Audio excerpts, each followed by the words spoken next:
and Anthony Joshua vs Deontay Wilder World Heavyweight Title Unification fight would without doubt be a big deal, unquestionably. But how big, is perhaps the real question.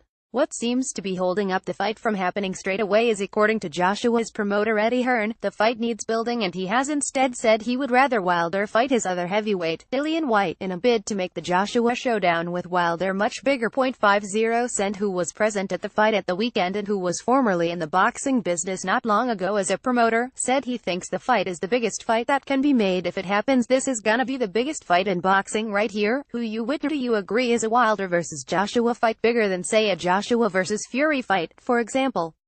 From an international standpoint on both sides of the pond, sure. But in the UK alone, where Joshua can sell out large stadiums, you'd have to think the Fury showdown is bigger, in the UK that is.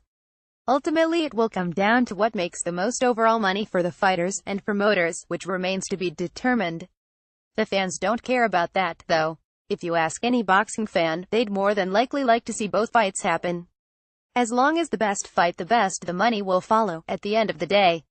Since mentioning the above, 50 Cent has also hinted that he is back in the boxing business in a statement on Instagram where he mentions promoter Don King, although it's hard to fully understand what he means. I told Don King it don't matter who I come in with, I'm leaving with the winner. Don looked at me and said, "What the F, you think you me lol."